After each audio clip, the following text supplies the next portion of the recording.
Good evening, everybody. I'm Karen Clarke-Whistler, the Chief Environment Officer at TD Bank Group. I just wanted to start by shouting out a big thank you to the Nature Conservancy of Canada, who we have partnered with over the last 3 years through our TD Forest program. And it's been a wonderful collaboration, an interesting and unusual collaboration with a science-based conservation group and a bank coming together. It's been wonderful, and sometimes it's even been wild. I want to talk about some of the work that we've done. So it wouldn't be surprising for you to hear a banker talking about capital, but I'm pretty sure you have not heard a banker talking about natural capital, and that's what I'm planning to talk to you about tonight. Natural capital involves actually putting a value on the world around us. Now, some of you may disagree with putting a financial value on nature. However, I guess I would argue that unless we start doing so, we are going to continue to lose our urban and suburban forests and will not realize the full value of our northern forests. So what is natural capital? It is a term that's been around in academia for some years. And in the simplest sense, it looks at how to put a financial value not only on the wood in a forest that David would be familiar with, but also on the ecological and social benefits that forests provide. Now, Curtis talked to us a little bit about some of those social benefits. I'm going to talk a little bit about the environmental ones. So we decided, since this is a concept that's been kicking around, but it hasn't really taken hold, that it would be very interesting for an economic think tank like our TD Economics Group to actually tackle the understanding of this issue by framing it in standard economic terms and standard accounting valuation frameworks. So that's what our work has been over the past few years. And very simply, the way the framework works is you first of all put a value on the commodity in a forest, the actual wood if you were to cut it down. You then put values on the environmental benefits, which can include, I'm going to talk about those, but what you see there is carbon sequestration, air purification, flood control, and then of course there are a huge range of social benefits, health, recreational, etc. So if you start putting a value on these, you realize that there is a whole part of our standard balance sheet that is not being included by not including natural capital. And it provides an excellent bridge between the environment and the economy, from which we can start looking at what are the costs, the economic costs to developing our natural capital, and what are ways that we can bring natural capital back and increase the value of natural capital. So a way that we lose natural capital is when we develop green spaces and put housing farms on them.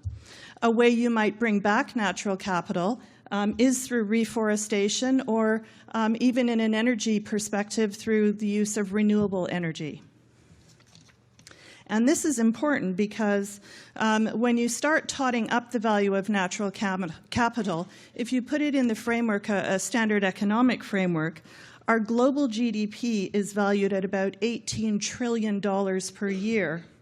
Our natural capital value per year is about $36 trillion. So I want to just quickly talk about a couple of the pieces of work that we've done.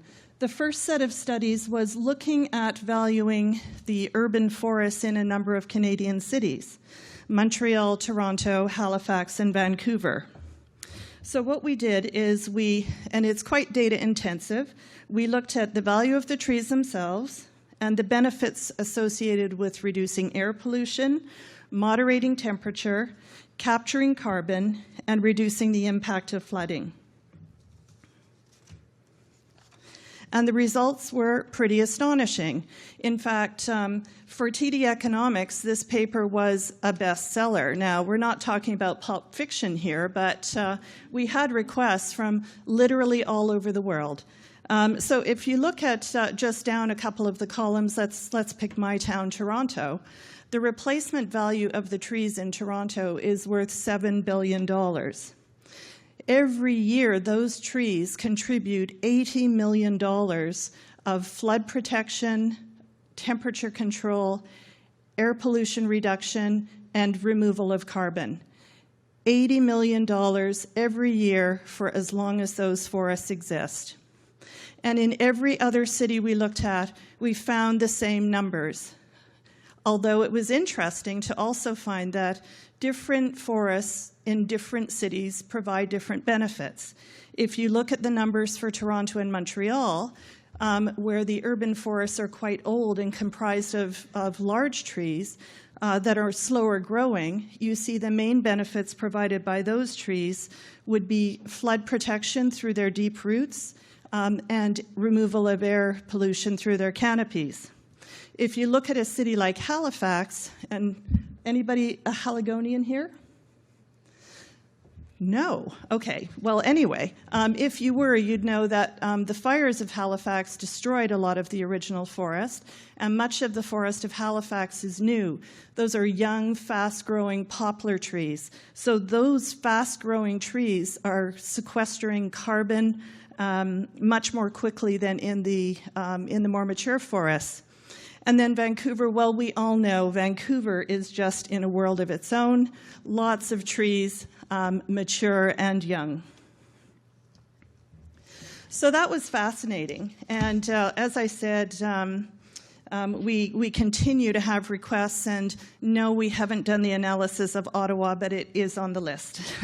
But then what we thought we'd try to do, we have been working with the Nature Conservancy for these 3 years. Together we have protected over 40,000 acres of forest, and we thought let's apply this framework to some of the natural areas. So we chose 3 areas that we've worked on together, and this is where I need my glasses. The Lusitch property in Alberta, which is an example of montane forest. The Canuck property in Quebec, which is a mixed forest, and the Midgley property in BC, which is a Columbian forest. And once again, we were astonished to find the values of natural services that were being provided by these properties. The numbers on the tables are huge. Just these 3 properties alone can be seen to provide $86 million of ecological services each and every year, sequestering carbon, cleaning the water, and cleaning the air. Now, for any of you who are property owners, my economist tells me we mustn't confuse value provided with property price. Okay, those are 2 different things, but you should think of the value provided as if we didn't have these types of services, we might have to engineer them.